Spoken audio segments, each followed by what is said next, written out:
Pas på hovedet. Ja. Jeg har lige lavet en kæbelsti. Jeg kunne lige komme under huden på mig. Hov. Pas på. Ja. Der har vi køkkenet herover og stuen her, og så badeværelse derinde og et kammer. God studenterlejlighed. Hvor er indgangen så til? Den er der. Den er der.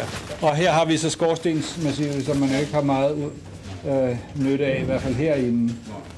Ideen med fremtiden, så frem vi går videre, eller får lov til at gå videre, det er at skabe et campus i Nyboder, som hovedsageligt skal være beregnet for officerselever fra de 3 officersskoler og fra Forsvarsakademiet. Ja. Det man kalder en kæbelsti. 2 måneder eller 3?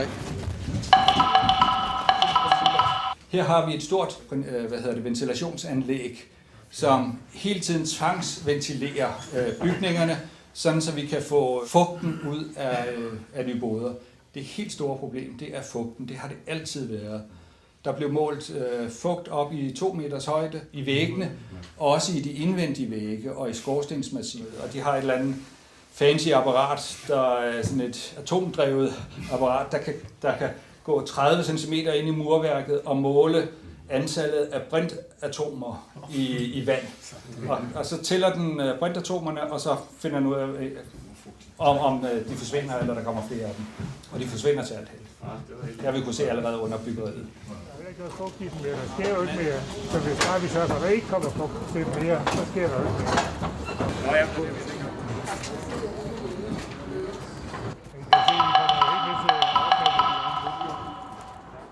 Det her er så den stok, hvor vi isolerer op i taget. Der var jo et krudttårn i den gamle vold, der eksploderede i 1700-tallet, hvor der blev virkelig var mange skader på i Nyboder. Oppe i Krokodillegade er der stadigvæk en kanonkugle, der sidder i facaden, som man har ladet sidde. Nu må jeg håbe, der ikke er krudt i den. Du kan se, det er den der stålplade, som vi blev skåret ind i en fuge. Du kan se, her. Den er simpelthen så hård, så jeg kan ikke... Det er sådan en galvaniseret stålplade. Eller rustfri stålplade er det. Der forhindrer fugten i at komme op. Ja. Og her har vi så køkkenet, og man kan se, at nu har vi fået aftræk fra M-hætten. I stueetagen har vi det problem, at der ligger en bjælke lige ind, så vi kan ikke få aftræk op til den her.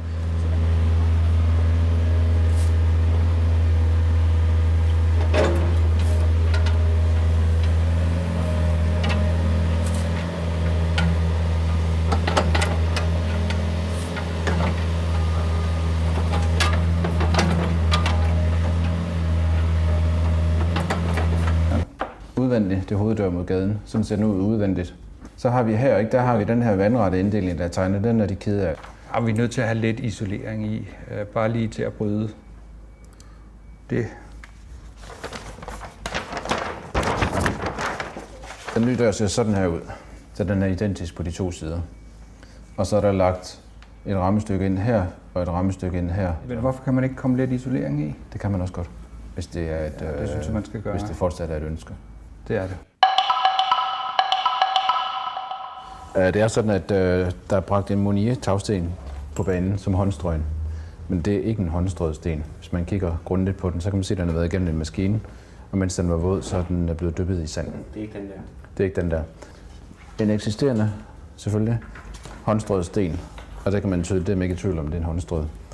Den her liggende herude, den har en bane her, som viser, at den har været igennem en maskine, og så er den blevet håndbearbejdet bagefter.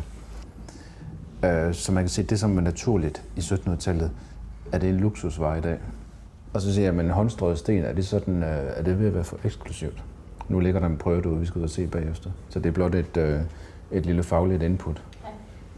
Så det kan du ikke få den derud, altså De derovre er en smule dybere end det her. Ja. Men det udgør ikke for mig et æstetisk problem.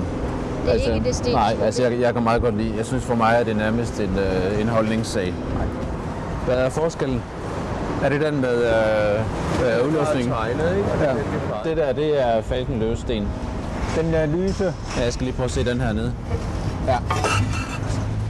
Ser du, det har været igennem maskinen. Ja. Så er de lagt ned i sand, som... Ja, det er... Ja. Jamen, det ved jeg ikke. Så. Men det vil sige, at vi har faktisk ikke et helt præcist beslutningsgrundlag i dag.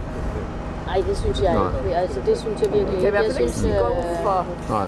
Men hvor hurtigt kan vi skaffe en prøve? Jamen, dem kan vi skaffe ret hurtigt. Ja. Altså, så vil jeg sige, så får vi fat i de håndstrøgne, som Falkenløve nu har. Ja. En 10 stykker, så får vi dem lagt op. Ja. Så hvis jeg har mulighed for det, så må vi tage den, som jeg synes, det er en ret vigtig beslutning. Det kunne jo være, at man har tænkt sig om, altså, at den nye sten på det tidspunkt også er refereret til noget ældre. Ikke? Det kan være. Ja. Jeg siger ikke som sådan. Den øverste del som bilen, Ja, men ja. altså, det der... Skorstenene. Der var skorsten. Det her, det er en tænkt situation, hvor vi murer op i forhold til nuværende skorsten.